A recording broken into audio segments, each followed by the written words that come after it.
Assalamualaikum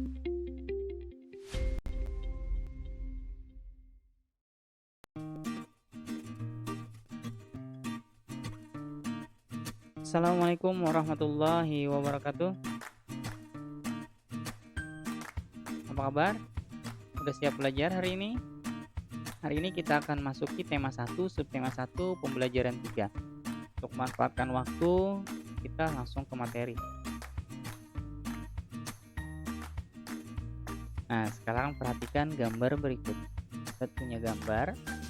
Ini ada gambar burung Garuda yang di badannya itu ada beberapa lambang dan kakinya sedang mencengkram tulisan Bhinneka Tunggal Ika.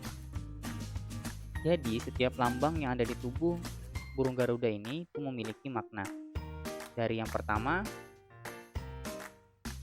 yaitu gambar bintang, itu melambangkan sila dari Pancasila yang pertama, yaitu ketuhanan yang Maha Esa. Kemudian ada rantai, itu melambangkan dari sila yang kedua, yaitu kemanusiaan yang adil dan beradab.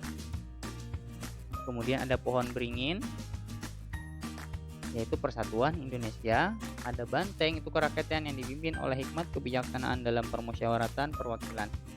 Kemudian ada padi dan kapas, itu melambangkan keadilan sosial bagi seluruh rakyat Indonesia. Saya yakin kalian sudah hafal dengan Pancasila ini.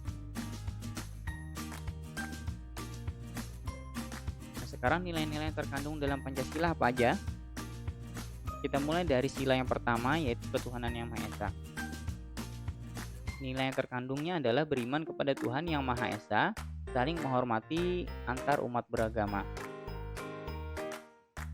Kemudian nilai dari sila yang kedua, yaitu kemanusiaan yang adil dan beradab, adalah menjunjung tinggi persamaan derajat antar manusia dan mengembangkan sikap tenggang rasa. Nilai dari sila yang ketiga atau persatuan Indonesia adalah menunjukkan rasa cinta tanah air, menjaga persatuan dan kesatuan di Indonesia. Nilai dari sila yang keempat, kerakyatan yang dipimpin oleh hikmat kebijaksanaan dalam permusyawaratan perwakilan, ini adalah mengutamakan musyawarah untuk mufakat. Kemudian ada nilai dari sila yang kelima, keadilan sosial bagi seluruh rakyat Indonesia, itu adalah menghormati hak dan kerja keras orang lain.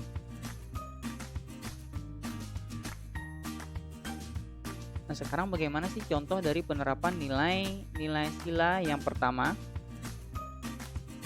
Nah, kalau kita perhatikan gambar, ini ada beberapa agama yang diakui di Indonesia yang sedang melaksanakan ibadah ya. Beriman kepada Tuhan yang Maha Esa sesuai dengan agama dan keyakinan yang dianutnya. Nilai yang terkandung dalam sila ini juga mengharuskan kita untuk saling menghormati dan bekerja sama antar pemeluk agama yang berbeda-beda. Kita tidak boleh memaksakan suatu agama dan kepercayaan kepada orang lain. Kita harus saling menghormati kebebasan dalam menjalankan ibadah.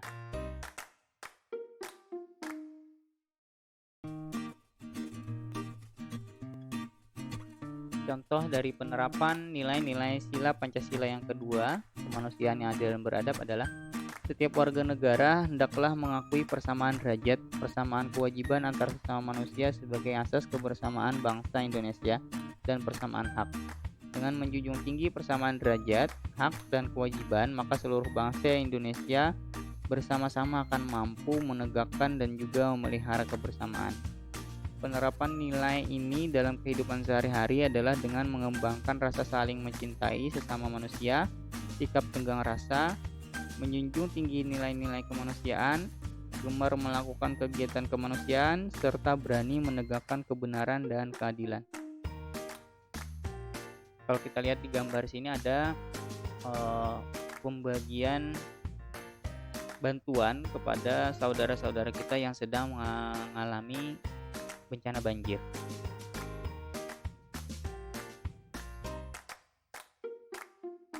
Kemudian contoh penerapan nilai sila yang ketiga, persatuan Indonesia. Makna dan nilai yang terkandung dalam sila ini adalah menjaga persatuan dan kesatuan negara Republik Indonesia dengan menerapkan sikap cinta tanah air, rela berkorban demi bangsa dan negara, serta memajukan pergaulan demi persatuan dan kesatuan bangsa yang berbhinneka tunggal ika. Kalau di gambar di sini ada dicontohkan warga yang sedang bergotong royong ya.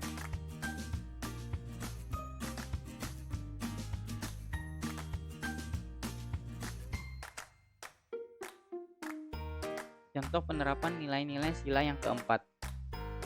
Kerakyatan yang dipimpin oleh hikmat kebijaksanaan dalam permusyawaratan perwakilan. Setiap warga negara itu memiliki kedudukan yang sama. Kedudukan yang sama tersebut hendaknya digunakan secara sadar dengan mengutamakan kepentingan negara dan masyarakat. Selain itu, warga negara Indonesia harus selalu mengutamakan musyawarah untuk mufakat dalam menyelesaikan suatu permasalahan bersama. Penerapan dalam sikap sehari-hari adalah dengan mengutamakan kepentingan umum di atas kepentingan pribadi dan golongan, tidak memaksakan kehendak kepada orang lain, serta mengutamakan budaya musyawarah dan dalam menyelesaikan masalah dengan diliputi oleh semangat kekeluargaan. Kalau kita lihat gambarnya ini adalah orang yang sedang rapat untuk menyelesaikan permasalahan dengan cara musyawarah untuk mufakat.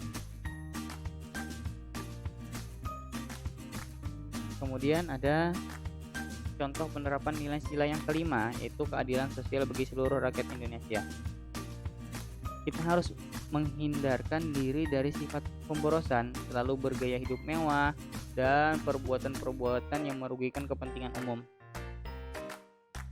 Bekerja keras dan menghargai hasil kerja keras orang lain sangat dibutuhkan dalam mewujudkan sikap kebersamaan. Di samping itu, harus dikembangkan pula sikap adil terhadap sesama, menghormati hak orang lain, serta menolong dan menghargai orang lain.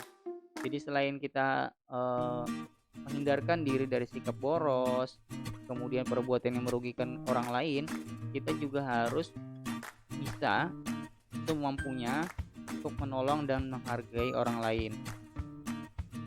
Seperti di gambar, ini ada pembagian sembako, bukan hanya untuk warga yang sedang mengalami bencana, namun kepada warga yang lain juga yang membutuhkan.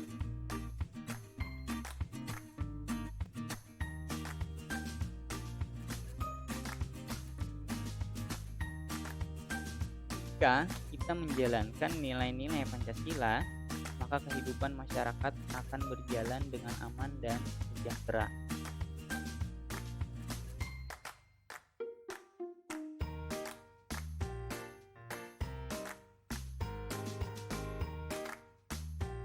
Oke, sekarang perhatikan gambar yang ada di layar kalian.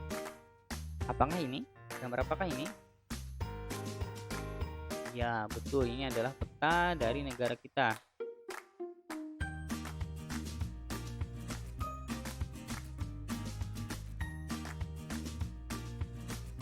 Nah, sekarang letak Indonesia itu terbagi menjadi dua, yaitu bisa dilihat dari secara geografis atau secara astronomis. Apa itu letak geografis? Letak geografis itu adalah letak suatu wilayah dilihat dari kenyataannya di permukaan bumi. Letak geografis Indonesia itu di antara dua benua dan dua samudra, yaitu benua Asia dan Australia, dan dua samudra yaitu Samudra Hindia dan Samudra Pasifik. Oke, sebelum kita ke letak astronomis, Ustadz mau jelaskan dulu bagaimana sih maksudnya letak suatu wilayah dilihat dari kenyataannya di permukaan bumi itu. Letak suatu wilayah dilihat dari kenyataannya di permukaan bumi. Tadi kan Indonesia tadi diapit oleh dua benua ya, benua Australia dan benua Asia, sama dua samudra yaitu Samudra Hindia dan Samudra Pasifik. Sekarang perhatikan. Nah, Indonesia ya, dia diapit oleh dua benua. Benua Australia, di bawah sini ada benua Australia.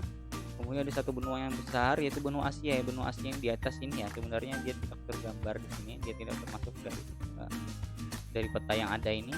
Namun benua Asia itu ada di atas ini.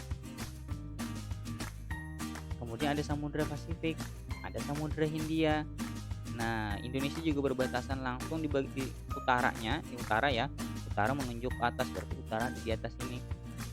Nah, di utara Indonesia juga berbatasan dengan Malaysia, dengan Brunei Darussalam, dengan Singapura, kemudian ada Filipina. Juga sebenarnya di bagian utaranya ini juga berbatasan dengan Samudra Pasifik juga. Kemudian di bagian timurnya, timur menunjuk ke sebelah sini ya, berarti ke arah sini. Di sebelah timur ini Indonesia berbatasan dengan Papua Nugini. Di bagian selatannya, nah di bagian selatannya, di bagian bawah, di selatan menunjuk ke sini ya, berarti ke bawah. Ini berbatasan dengan benua Australia dan Timor Leste. Kemudian ada juga Samudra Hindia. Nah, jadi di sebelah selatannya itu ada Australia, ada Timor Leste, ada Samudra Hindia. Sebelah baratnya ini hanya berbatasan dengan Samudra Hindia langsung. Jadi Samudra Hindia itu ini, luas Samudra Hindia itu. Itu adalah letak geografis Indonesia yang dilihat dari kenyataannya di permukaan bumi. Sekarang ada letak astronomis. Apa itu letak astronomis? Letak astronomis adalah letak wilayah yang dilihat dari posisinya di garis lintang dan garis bujur. Sekarang pertanyaannya, apa itu garis lintang dan garis bujur? Nah, garis lintang dan garis bujur ini adalah garis hayal atau garis yang dibuat oleh para ilmuwan untuk menentukan suatu wilayah di permukaan bumi. Kalau kita perhatikan pada peta ini ada garis kotak-kotak ya. Nah, inilah yang disebut dengan garis lintang dan garis bujur.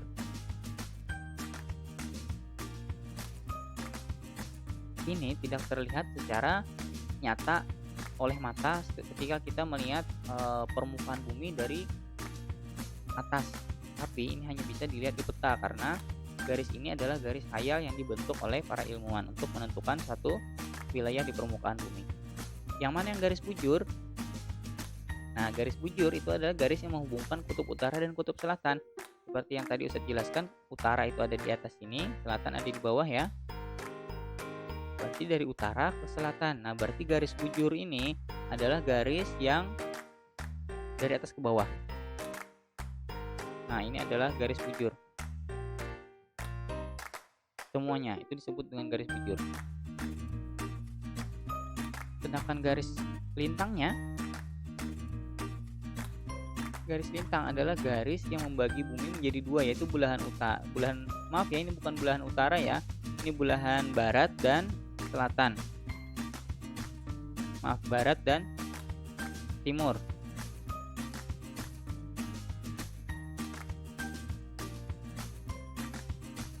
Ada kesalahan dari Ustadz. Ini dari barat ke timur, bukan dari utara ke selatan juga, bukan. Dari barat ke timur. Nah, ya ini disebut dengan garis lintang.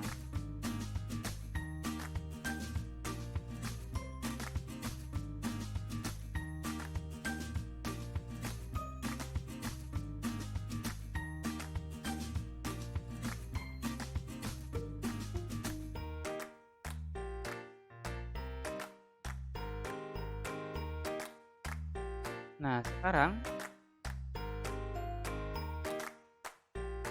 ini ya, utara, barat, timur, selatan, itu sudah ketahui tadi, sudah kita pelajari. Oke, mungkin sampai sini dulu yang Ustadz sampaikan. Semoga apa yang Ustadz sampaikan dapat memberikan manfaat, menjadi ilmu yang bermanfaat. Terakhir, wassalamualaikum warahmatullahi wabarakatuh.